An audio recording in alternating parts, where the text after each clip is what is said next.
Dear world leaders, decision makers, and powerful influencers at COP26 in Glasgow. Catastrophe is not a matter of fate, it's a matter of choice.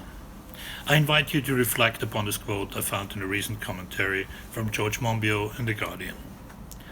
Catastrophe is not a matter of fate, it's a matter of choice. Like Greta, I'm tired of Sunday speeches with no corresponding congruent action. Words like ambition, leave no one behind, and net zero in a far distant year when you won't be in charge anymore cannot be the only remedy in the present any longer. Our children need to see an emergency response to the climate emergency now. As a member of Parents for Future, I feel a loathing thinking that you are playing a geopolitical and geoeconomic chess game in Glasgow again. Your predecessors have been doing that for 25 times now, without taking the problem as serious as it was for the ones far less privileged than you. Unlike the problem at COP1, now it's not a problem anymore, but an emergency that will worsen at least until we can stabilize greenhouse gas concentrations in the atmosphere.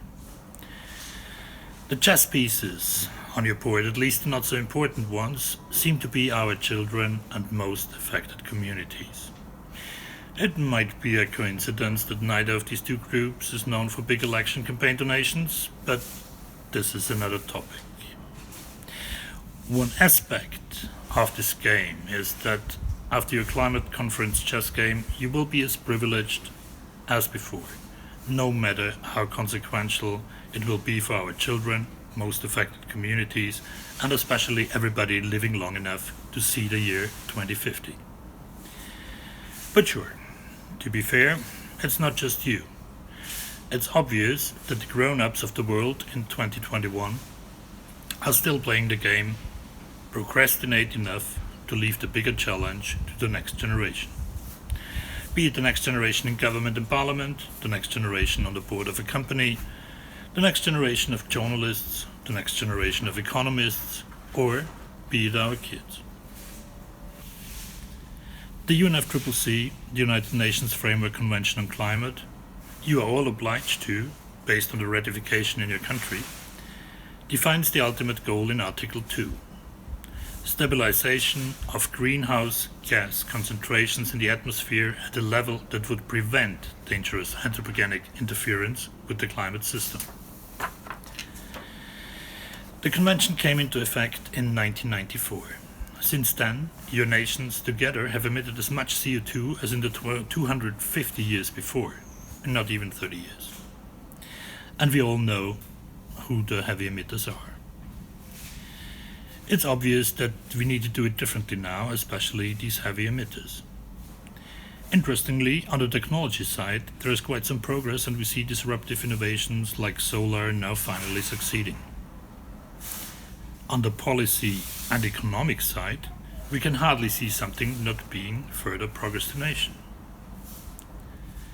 And one last ugly truth.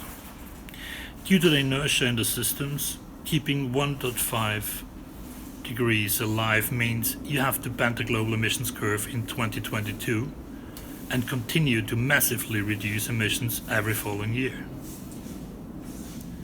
It is similar to a situation when somebody next to you has a cardiac arrest. If this happens, you could create a committee thinking about having a defibrillator on every other corner in 2050 and make big marketing campaigns to involve the public in finding the right corners until 2040 so we can deploy the defibrillators in 2050. Or you give CPR right away. Catastrophe is not a matter of fate, it's a matter of choice. Dear world leaders, decision makers, and powerful influencers at COP26 in Glasgow, finally get your act together and start to do your job. Thank you.